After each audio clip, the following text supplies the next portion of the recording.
So before we actually get into today's video, I want to talk to you guys about jerseyfifa.com, because as you can see, they have hooked me up with a load of fresh shirts for this year's World Cup. I've got the England home kit, the England away kit, and also a nice little retro shirt. And you can do exactly the same if you head to jerseyfifa.com using the link in the description down below. They also do the same for club football as well. The latest home shirts, away shirts, but also some really nice retro kits. If you are interested, head to the link in the description down below and use code jerseyfifa for a discount when you order. Now into the video. Hey guys, welcome back to the AJ Analysis channel and the Scouting for Manchester United series. The series where by now you guys know that we take a look at a load of different players from around the world and talk about some of their strengths, their weaknesses from a technical point of view, a tactical point of view, a physical point of view, and a mental point of view, and talk about whether or not they're a player that Manchester United should be having their eye on, whether United should have them on their shortlist, whether United should sign them in the summer, basically. And today we are talking about Lorient and French midfielder Enzo Le Fée or Enzo Le Fée. I'm not too sure which way you say it. I believe it's Enzo Le Fée.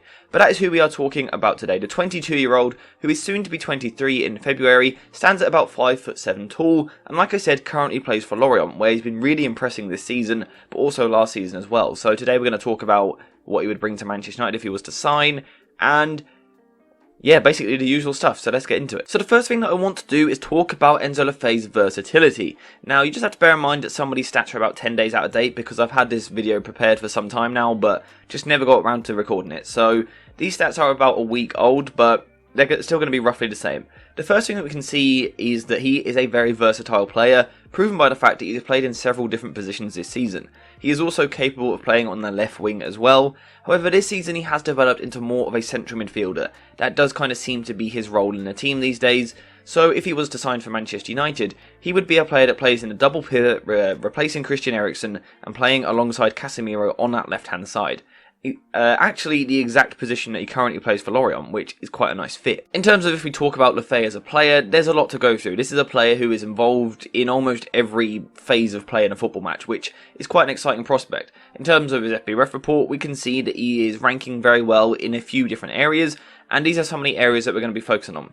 We can see him ranking well in the tackles at the bottom there with 3.09 per game in the 92nd percentile, but also dribbles completed, the progressive passes are decent as well, but then also the shot creating actions, the expected assists and things like that as well. So that is exactly what we're going to be talking about, but I want to start off with how he would work in a deeper phase. So like I've said already, he is a player who is involved in almost every phase of possession, whether that's transitions from attack to defence, defence to attack, attacking phase or defensive phase.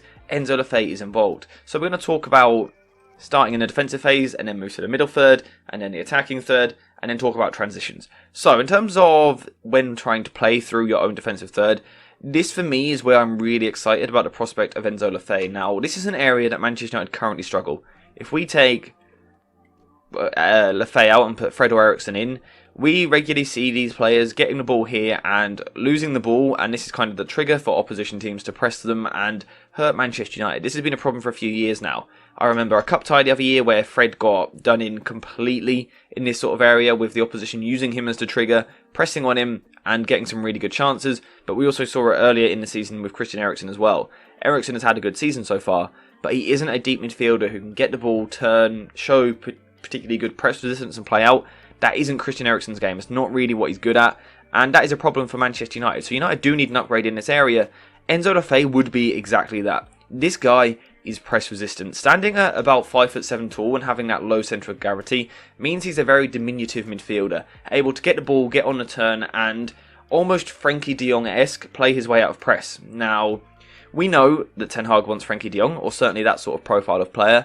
In this sort of area of the pitch, Enzo Le Fée is very much that. He is happy to receive the ball from his centre-backs and get the ball in this area and turn. Again, it's that low centre of gravity, allows him to get away from players and then play forward. So this could be a big weapon if he was to sign for United in terms of breaking the press. What else he also does in this area, and I think this is something that he's perhaps a little bit underappreciated, is first-time passes under pressure. So yes, he's got that ability to take a couple of touches, drop a shoulder and turn and go past his man, but he is also very aware of his teammates around him. So it is very common, let's say the right centre-back has it here, it is very common for the ball to come into Enzo Le Fée's feet, and the first thing he does, no touches before, he just pings it out to the right wing, to a winger in free space. That is also something that United could really do with, because what you're doing then is you're suddenly turning a potentially dangerous position, in your sense, into an area where you are now in a transition, because you've taken several opposition players out of the game with one pass, and you can now get forward. So in terms of this first phase of play, Enzo Le Fée would massively improve Manchester United's ability to play through the press. So if United are able to improve their way to play through the press with a signing like Enzo Le Fée, then they're going to have more possession than what they have even at the moment. And we've got them in their current usual possession shape here, with Le Fée kind of taking up this Christian Eriksen role. So the question is, what does he provide in this sort of situation? And the answer is quite a lot. He is happy to be a player that comes deep and gets involved, but also happy to be a player which moves further forward, which is kind of what Eriksen does. We do see that combination. But Le Fée is a player who probably more often than not wants to come towards the ball. If you think of a player like Bernardo Silva at Manchester City, particularly this season, the way that his role has adapted, also the second half of last season to be fair, he's a player who is always involved. Enzo Le Fée gives me that vibe. He's always dropping into these areas, trying to get on the ball and make things happen, and again, he certainly does that.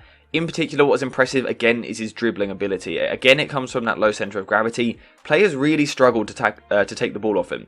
And it's not because of his physique, because he's not very strong at all. His upper body looks like it needs development still. He does still come across as a young player in that sense from a physical point of view. However, it's the changes of acceleration, the ability to dribble with both feet, which I think is very important. He is happy to shift the ball from right foot to left foot to right foot, not something that all players can do. He's also happy to use the outside of his right foot to almost push the ball. He's almost not taking little touches, he's like dragging the ball with the outside of his foot.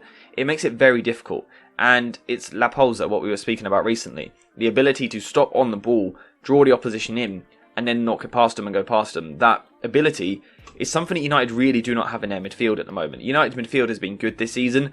There isn't a player who can progress the ball via dribbling. Le Fée is that. He is very, very good at getting the ball in these areas and taking the ball forward, beating players, and of course that is a method of ball progression for United, which they could really do with. He also has the ability to progress the ball in other ways as well. His passing is top-notch. He's a player who is a little bit risky with his passing at times, but it's still very top-notch. He's happy to get the ball moving through the lines. Out of nowhere, he will just pick a pass which splits the defence completely, taking 3 players out of the game with one straight pass. And what's impressive for me is the disguise he puts on it. He will, like in this situation like this, he'll be opening his body up as though he's going to pass to Rashford in this situation here, but then suddenly he fires the ball into the feet of Martial. Really, really good disguise, and it makes it really difficult for the other team to deal with him. Again, something that United need. Eriksen and Casemiro have done decent at it this season. I think Le Fée is another level in terms of progressive passing. And then also on top of that, he has a brilliant long pass as well, which again is something that we know United could use. We know that United like to overload one side of the pitch, drag the defence over and then switch the ball to the other side. Le Fée is perfect for that. Really, really perfect. And whilst I was comparing him to Bernardo Silva, this is where he does differ a little bit, because he does have that ability to be a little bit more direct at times, and that is quite a good thing to see. I think it's something that United could do with. Now, in terms of the downside of this, he is ambitious with his passing. He is a player that will lose the ball. It is a bit high risk, high reward at times.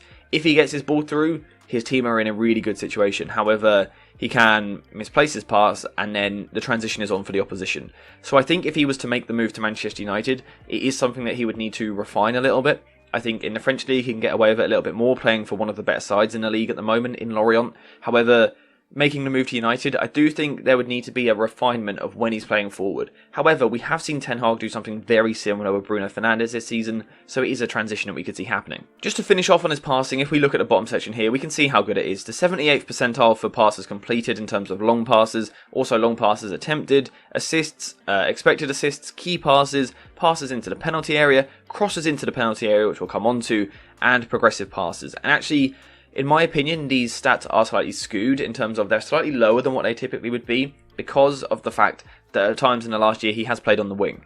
Of course, when you're playing on the wing, you are one of the more advanced players, so it is harder to progressively pass the ball because most of the players are behind you. So I think that is slightly skewed, and when I've watched him in games where he's moved into a deeper midfield position, his passes through the lines have been very, very impressive. I was watching him the other day, I can't think what game it was, I think it was against Monaco, where he started the game in more of an attacking midfield position, so therefore couldn't progress the ball particularly well because he was starting high. However, later on in the game he moved deeper, and instantly he was getting the ball, firing it through the lines to his forward players, and looked really impressive again. This is where I really like him, and again, if United can develop their ability to progress the ball, then they're going to be a better attacking team. Now, if United are a better attacking team, which are better at playing out from the press and then better at dominating possession but also progressing the ball forward, it means they're going to be able to attack more. So the question is, how does Le Fée fit into this? Because Christian Eriksen at the moment, this season, has been one of Manchester United's best creators. So if Le Fée was to try and compete for that spot, he needs to bring something similar. And I think he does. And for me, this is the area where he arguably takes that step up into a world-class bracket. His efficiency in the final third is extremely impressive, and he just does everything so subtly. It's almost difficult to almost analyse and break down and show to you guys what I'm talking about without video clips, which I can't use for copyright reasons in this video. He is very, very good in the final third. Again, it's his cute little passes, it's his ability to accelerate and change speed. So let's say a situation like this, he'll slow down, he'll let the ball come into his feet, bait the opposition in with La Polza, and then skip past them, and he is gone, and then able to slide the ball through. We also saw in his FB Ref report earlier, very good at getting crosses into the box from either side as well, which is very important to have. Very two-footed, just a brilliant player. His creativity in the final third really is quite special, and again, if we go back to that base FB Ref report, look at that top section. Those are all attacking metrics. Shot creating actions, 4.81 per 90, which is in the 97th percentile. That is ridiculously good. For a 22-year-old midfielder to have this decision making in the final third is really quite special for a young player to have that. And Le Fée is a talent that you have to be watching. I'm not too sure kind of what his career path is going to be. I'll come on to that in a minute. But you have to watch this guy. Really, really a special talent. There's something different about him. He's not like the rest of the midfielders. He combines everything. If we talk about what United want at the moment, they want that Enzo Fernandez who can complete his passes but also be progressive with his passing and put the tackles in. Le Fée ticks those boxes. But then he ticks the boxes of someone like Frankie de Jong who can dribble out of the press. But then he ticks the boxes of someone like Christian Eriksen who can create in the final third. A very all-rounded midfielder. And this is what I mean when I say he's involved in all transitions, basically, all phases of play. Enzo Le Fée is a heavily involved player. This is also true in the defensive department as well, especially with his tackles, where Enzo Le Fée is a very combative midfielder, and despite his small size, he loves to get stuck in. He loves a slide tackle, and he loves putting pressures on players. He's very hard working. He will press high up the pitch and try and win the ball back for his side, as seen with the tackles in the attacking third here, in the 92nd percentile, but also he's going to track and help his team as well. 83rd percentile for tackles in the middle third, and 90th percentile for tackles in the defensive third. Now, like I said, he does favour the slide tackle, which at times can see him being caught out a little bit. I think, as a dribbler for me, going up against Le Fée, it is easier to beat him if he's slide tackling, because he's almost committing early, so I can beat him. And he is by no means the perfect defensive midfielder.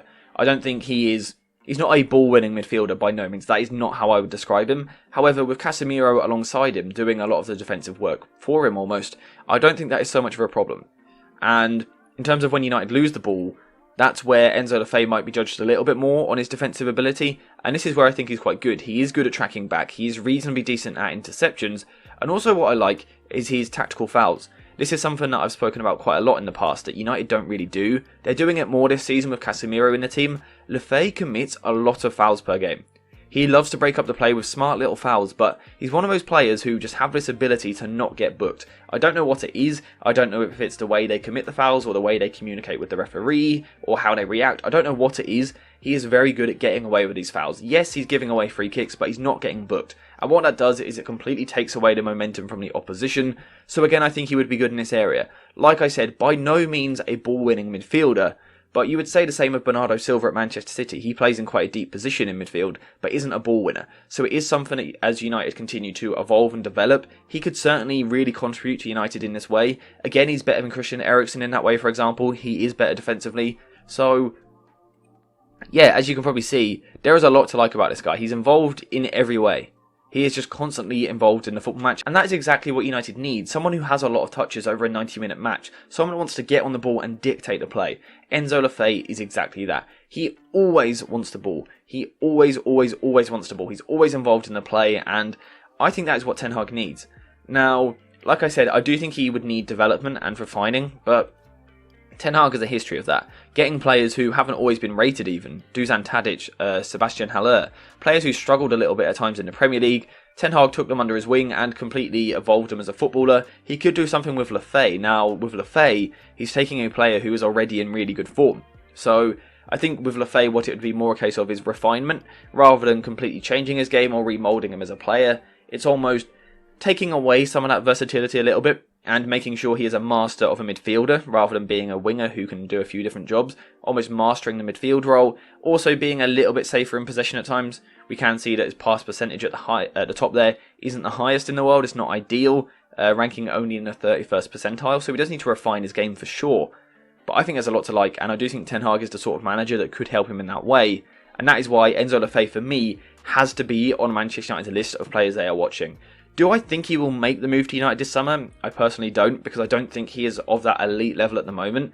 The way I see it going is that he's going to move to a team like Leicester, like Brighton, West Ham, Wolves, teams in that sort of category, and instantly he's going to sign for them, play a month of football, be really good, and everyone's going to be sitting there saying, why did a big team not go for him? He's that sort of player, really, really good. But yeah, that's all I've got to say for today's video. Let me know what you think in the comments down below. How do you rate this guy? Have you seen him before? I know a lot of you guys have been talking about him in the comments over the past few months. Let me know what you think. Let me know what you think of my thoughts. Was that a sentence? Let me know what you think of my thoughts. Have I made sense of what I'm saying? Do you agree with what I've been saying? What are some weaknesses to his game potentially? Let me know all of that in the comments down below. Thank you guys for watching. I hope you have enjoyed the video. And as always, I will see you in the next one.